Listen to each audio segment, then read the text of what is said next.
د سشن تعالی په نامه یوشتم لوست د پښتو ولسی ادبیات. عنوان ماستان ادبیات مردمی یا فولکلوری زبان پښتو. تاسو په خپل کور او کلی یا سیمه کې داسې څوک پیژنئ چې په لیک او لوست نه پوهیږي خو شعرونه وایي؟ شما در خانه و قریه یا منطقه خودتان این چنین کس را میشناسید که خواندن و نوشتن را بلد نیست اما شعر میگوید. په کور و کلی مو له چا څخه داسې کیسې او نکلونه اورېدلې؟ آیا در خانه و قریه تان از کسی این چنین داستان را نقل را شنیده اید؟ چې نکلچیان پکې منځ تر منځ ته نارې یا غږونه هم وایي که گویندگان نقل یا همون قصه گویان در وسطشان نارې و یا هم بعضی از آوازهای را هم میخواند. داسې څوک مو لیدلی چې په خپل خبره کې متلونه اصطلاحات او محاوره کاروي؟ آیا این چنین کس را دیده اید که در جریان گفتگوی خود ضرب المثل یا محاوره استفاده میکند؟ هر ژبه دو ډوله ادبیات لري. هر زبان دو نوع ادبیات دارد. یوی هغه ادبیات دی چې لیکلي بڼه لري. یکی آن ادبیات است که شکل نوشتاری را دارد او د ټولنې د باسواده وګړو لخوا رامنځته شوی و در جامعه از طرف اشخاص باسواد ایجاد شده است او په کتابونو کې خوانده دی و در کتابها محفوظ است. بل هغه ادبیات دی چې د ټولنې د نالوستو یا بسواد یا عام وګړو لخوا رامنځته شوی. دیگر آن ادبیات هستند که از طرف افراد بیسواد یک جامعه ایجاد شده است او په شفاهی توګه له یو نسل ته لیږدیدلې دوی و به طور شفاهی به یک نسل رسیده است. دې ډول ادبیات ته ولسی ادبیات وایي. این نوع ادبیات را ادبیات مردمی میگوید. پښتو ژبه دغه ډول ادبیاتو له اړخه ډیره غني ده. زبان ادبیات پښتو از این نوع ادبیات یا از جانب این ادبیات بسیار غنی است. په دې لوست کې در پیژنو در این درس برای شما معرفی میکنیم. په عمومی ډول د ولسی ادب د پیژندنې لپاره ویلای شو. به طور عمومی برای معرفی ادبیات مردمی گفته میتوانیم ولسی ادب هغه ادب دی.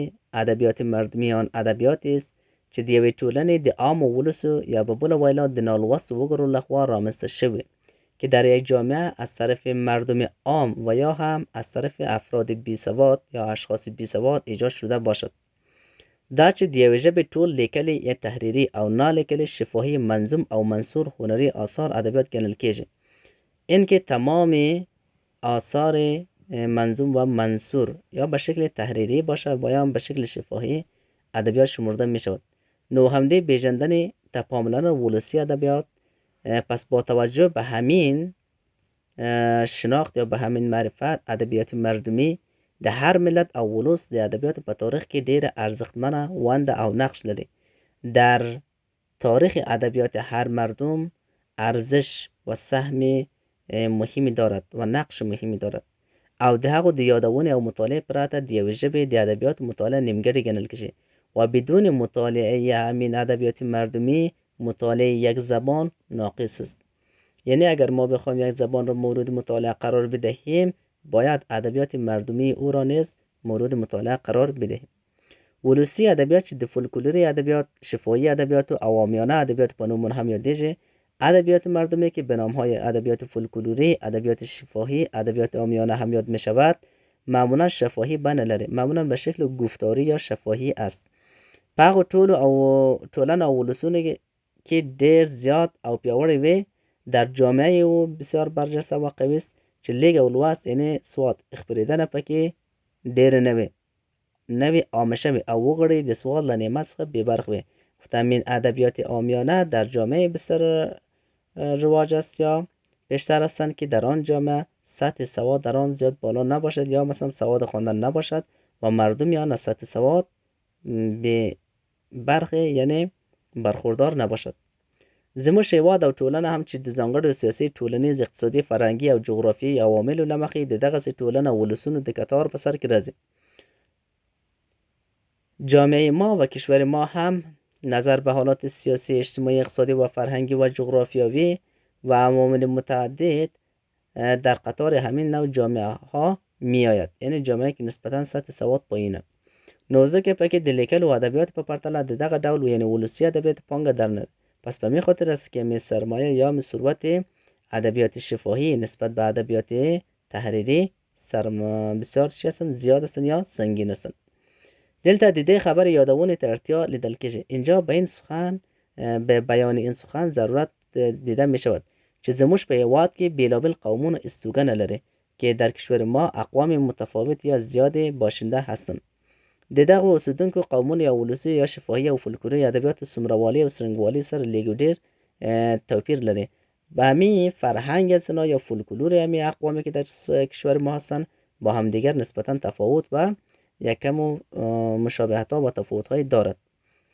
پشتانه د افغانستان د اوسیدونکو قومونو د یوې لویې برخې په توګه پشتون ها به عنوان یک از اقوام ساکن در کشور به عنوان یک قوم ساکن در کشور ولسی یا نالیکل او فولکلوری ادبیات له ډېرو سترې پانګې څخه برخمن دي. خب از همین ادبیات شفاهی یا فولکلوری بسیار زیاد برخوردار است چې دلته د ولسی ادبیات په عمومي ډولونو او ځانګړنو ډېر لاندې بحث کوو که در اینجا در مورد یعنی به قسم عمومی در مورد ادبیات مردمی و خصوصیات آن بسیار مختصر بحث میکنیم. د پښتو ولسی ادبیات ولسی پښتو د پښتنو د هنري استعدادونو څرګندوي. همین استعداد هنري مردم پښتون را به نمایش میگذارد او د دغه ولس او قوم د ټولنیز ژوند هنداره ده و یک آینه از زندگی اجتماعی همین قوم و همین مردم است. د ادبیاتو دغه برخه د ولس د نور ایجاداتو په څیر د اړتیاوو له مخې رامنځته شوی. این بخش از ادبیات به مانند دیگر بخش‌ها نظر به تحقیق و ضرورت‌ها به وجود آمده است او د خلکو له ژوندانه سره اوږه په اوږه یون کړی دی و با زندگی اجتماعی مردم شانه به شانه حرکت کرده است او د پښتون ولس د ژوندانه خواږه ترخه پوهې او تجربې لوړ او ژورې ښې او بدې که شیرینی و تلخی تجربه و دانش و فراز و نشیب و خوب و بد زندگی مردمی پښتون را په خپله پراخه لمنه رانغښتې او خوندي کړي دي. د دامنه وسیع خود در بر گرفته و محفوظ نموده است. پښتون ولس د زمانه په اوږد تاریخ بهیر کې خپل هیلې او ارمانونه، خوښۍ، غمونه او رنځونه د مینې احساسات او جذبې او لنډه دا چې ټولنیز ژوند ټول کړه په دغه ولسي ادبیاتو کې خوندي او منعکس کړي او په شفاهي توګه له یو نسل څخه بل ته لیږدولی. مردم پښتون در جریان تاریخی تمام آرزوها و آرمان و خوشی و رنج و غم خود را، احساسات و جذبات خود را و مختصر این که تمام رفتار و کردار زندگی خود را در قالب همین ادبیات مردمی منعکس نموده و به صورت شفاهی از یک نسل به نسل دیگر را انتقال داده است. د لیږدونو په دغه بهیر کې در جریان همین انتقال د پښتو ولس ادبیاتو ډیره زیاته برخه هیره شوې یا قسمت زیاد از این ادبیات مردمی پښتونها فراموش شده است او ورکه شوې و یا گم شده است یا په بل ویناوی به سخن دیگر د دغه ولسي ادبیاتو د راویانو به له منځه تللو سره دغه وخت ویل شوی او رامنځته شوی د ولسي ادب بیلابل ډولونه هم له منځه تللی ویان که با از بین رفتن راویان همین ادبیات مردمی یا همان ادبیات مردمی گفته شده و اونها هم از بین رفتن. این گوینده که از بین رفتن همین داستان ها و ادبیات مردمی هم یا انواع آن از بین رفته است. نو له همدې امله موږ د دغه ادبیاتو ډېر لرغونې نمونې اوس په لاس کې نه لرو. به همین خاطر که ما یک نمونه تاریخی از آن در دست نداریم، یعنی بسیار تاریخی آن در دست نداره. بیا هم ولسي ادب هغه ډېره لږه برخه چې پاتې ده و باز هم همو مقدار کمی از ادبیات مردمی که باقی مانده است او له بیلابل لارو له هېرېدونکو او ورکېدونکو ژغورل شوی و از فراموش شدن و گم شدن نجات یافته است او تر موږ را رسیدلی تا اینکه به ما رسیده است. د هغو بیلابل ډولونو ته په کتنې سره ویلای شو. با مطالعه آن یا با دید اقسام آن ما گفته میتوانیم که د پښتنو عام ولسي وګړو که لیک لوست نشو کولی، اگرچه مردم عام پښتون ها خط و خواندن و نوشتن رو نمیتوانستند او د سواد نه نعمت څخه بې برخې و از نعمت سواد بی‌نصیب بود، خو ډېر پیاوړی هنري ذوق او احساس درلود و یک احساس قوي و یک ذوق هنري بسیار قوي داشت چې هغه د دغه ادبیاتو په بیلابل قالبونو کې ورزای کړي که همو احساسات خود را در قالب‌های متفاوت ادبیات جابرجا نموده است او په ډېره په زړه پورې بڼه بیان کړی دی و به شکل دلچسب را بیان نموده است او د ولسی ادب دا موجود د نظم او نثر بیلابیل ډولونه رامنځته کړي دي و در ادبیات مردمی در قالب نظم و نثر او را ایجاد نموده است. دلته د پښتو دغه موجود ولسی ادبیات د بیلابیل ډولو یوازې نومونه در پیژنو. در اینجا تنها نام‌های از این انواع ادبیات مردمی را برای شما معرفی میکنیم. ولسی ادبیات په لومړي سر کې په دو لوی برخو بیلیږي. ادبیات مردمی در اول به دو بخش بزرگ تقسیم می شود: منظوم ولسی ادبیات او منثور ولسی ادبیات. ادبیاتی که در قالب منظومه و ادبیاتی که در قالب منثوره. منظوم ولسی ادبیات، ادبیات ولسی یا مردمی منظوم. منظوم ولسی ادبیات په دوه ډوله دي. این هم به دو نوع هستند: عام ولسی شعرونه سندری او خاص ولسی شعرونه سندری. یعنی اشعاری که از طرف عامه و خاصن. لومړی عام ولسی شعرونه، اشعار مردمی عام، هغه دی چې ویناوال او شاعر معلوم نه وي. د لاندې بیلابیل ډولونه این هستند که گوینده آن مردم عام هستند و طور مشخص یک فرد معلوم نیست که نمونه های زیر را در بر میگیرد. دیمین سندری از آوازی یا آهنگی که مادران میخواند، اطفال میخواند، منظومه چستانون، دیاتن ناره، سروکه لنده، اینا مختص به زبان پشتو هستند. دنکلون ناره، کاکره غاړي، تاریخی ناره، منظوم فالونه، منظوم متلونه، اینا مجموعه گونه های هستند یا نوعی هستند که عام هستند، یعنی گوینده اینا معلوم نیست.